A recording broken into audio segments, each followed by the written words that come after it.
വെളിയങ്കോട് ഗ്രാമപഞ്ചായത്ത് 2023-24 വാർഷിക പദ്ധതിയിൽ ഉൾപ്പെടുത്തി നരടിപ്പുഴ കുമ്മിപ്പാലം കോൾപ്പടവ് സൊസൈറ്റിക്ക് നെൽകൃഷിക്ക് ആവശ്യത്തിനായുള്ള ഉപകരണങ്ങളുടെ വിതരണോദ്ഘാടനം നടന്നു.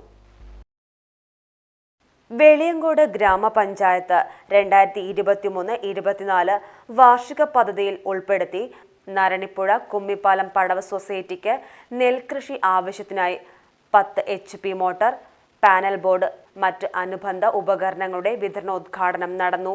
പഞ്ചായത്തിൽ നടന്ന പരിപാടി വെളിയങ്കോട് ഗ്രാമപഞ്ചായത്ത് പ്രസിഡന്റ് ഷംസു കല്ലാട്ടിൽ ഉദ്ഘാടനം ചെയ്തു.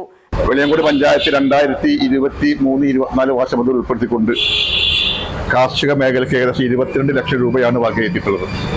വ്യത്യസ്തങ്ങളായ പദ്ധതികളാണ് 22 ലക്ഷത്തിൽ വകയിരുത്തിയിട്ടുള്ളത്. നെൽകൃഷി വികസനം, തെങ്ങ് കൃഷി വികസനം, അതുമായി ബന്ധപ്പെട്ട പദ്ധതികൾ.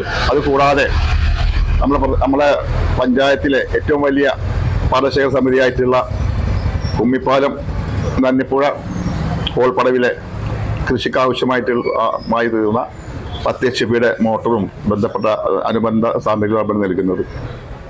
ഈ അടുത്ത കാലത്ത് നമുക്ക് കൃഷിക്കാർക്ക് നമുക്കൊക്കെ പ്രയാസകരമായ സംഭവം ഉണ്ടായിട്ടുണ്ട്. ഒരു ബണ്ട് പൊട്ടുന്നതുമായി ബന്ധപ്പെട്ട വിഷയം ഏറെക്കുറെ കൃഷി ഇറക്കി ആ സമയത്താണ് അത് സംഭവിച്ചത്.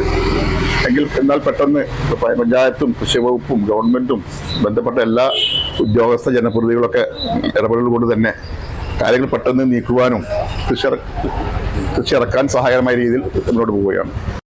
മെമ്പർ വേണുഗോപാൽ അധ്യക്ഷത വഹിച്ചു. കോൾപ്പടവ് ഭാരവാഹികളായ CK പ്രഭാകരൻ, സുരേഷ് പാട്ടത്തിൽ, തട്ടകത്ത് രാഘവൻ തുടങ്ങിയവർ സംബന്ധിച്ചു. 2023-24 വാർഷിക പദ്ധതിയിൽ വിവിധ പദ്ധതികൾക്കായി കാർഷിക മേഖലയിൽ പഞ്ചായത്ത് 25 ലക്ഷം രൂപയോളം വകയിരുത്തിയിട്ടുണ്ട്. ഇതിന്റെ അടിസ്ഥാനത്തിലാണ് നരണിപ്പുഴ കുമ്മിപ്പാലം കോൾപ്പടവിന് 10 HP മോട്ടോർ അനുവദിച്ചത്. കൃഷി അസിസ്റ്റന്റ് റസിയ N സ്വാഗതവും റസ്ലത്ത് സക്കീർ നന്ദിയും പറഞ്ഞു.